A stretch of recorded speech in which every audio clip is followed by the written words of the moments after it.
শহরে কোনো কোনো মসজিদে দেখবেন ইদানিং নতুন মুসল্লিরা তারা নামাজে সূরা ফাতিহার পরে উচ্চস্বরে আমিন বলে। ইমাম সাহেব যখন মাগরিবের নামাজে বলল গায়রিল মাগদুবি আলাইহিম ওয়ালাদ-দাল্লিন, কিছু মুসল্লি কয় আমিন। মনে হচ্ছে তারা নামাজ পড়তে যায়নি, তারা গেছে উচ্চস্বরে আমিন বলার জন্যে। তাদের টার্গেট নামাজ না, টার্গেট হলো জোরে আমিন বলা, বড় করে আমিন বলা হইলো টার্গেট, এরকম মনে হয় অনেক সময়। তো যাই হোক, এই যে উচ্চস্বরে আমিন, বড় করে আমিন বলা, এটা কিন্তু আমাদের মাযহাবে, হানাফি মাযহাবে বড় করে আমিন বলার শিক্ষা দেয়নি, দিয়েছে ছোট করে আমিন বলা। ইমাম সাহেব ওয়ালাদ-দাল্লিন বলার পরে আমরাও আমিন বলি, কিন্তু নিচু আওয়াজে বলি আমিন। আমরাও বলি কিন্তু নিচু আওয়াজে বলি, ছোট করে বলি, বুলন্দ আওয়াজে বলি না, ছোট করে বলি। তো এই যে বেশ কম হলো কেন?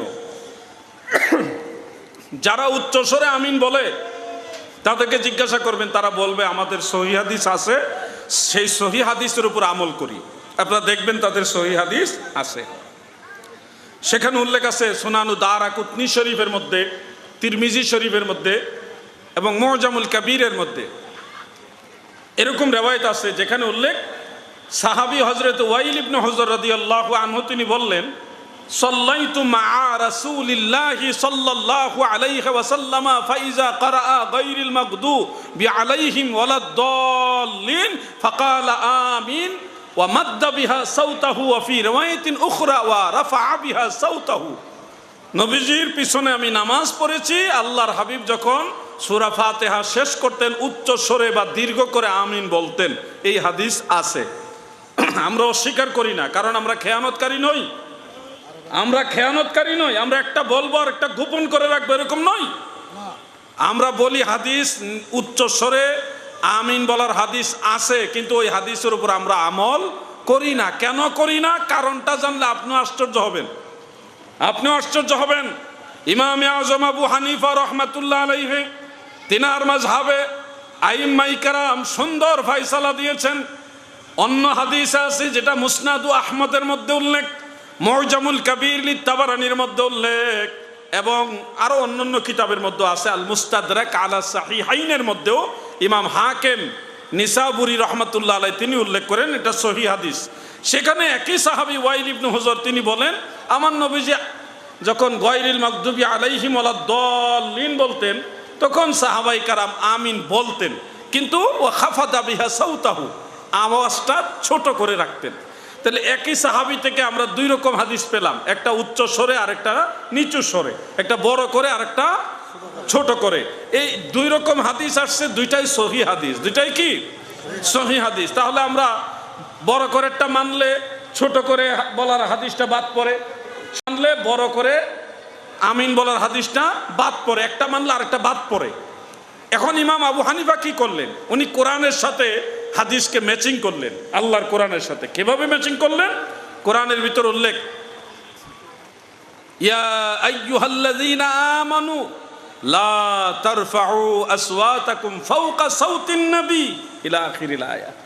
ইমানদার বান্দা বান্দিরা গো,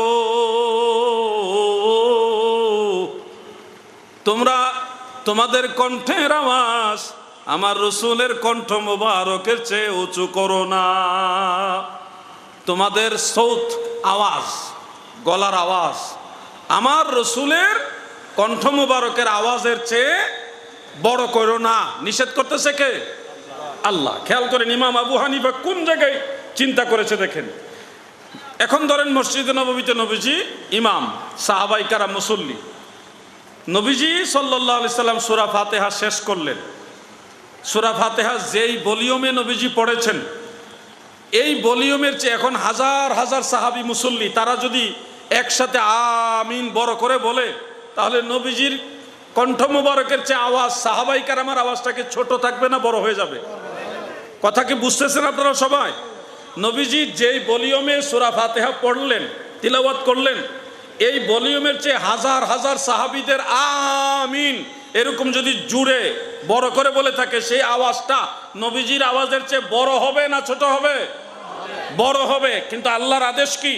লা তারফাউ আসওয়াতাকুম ফাওকা সাউতিন নবী, আমার নবীজির কণ্ঠ মুবারকের চেয়ে তোমাদের কণ্ঠের আওয়াজ বড় করবে না।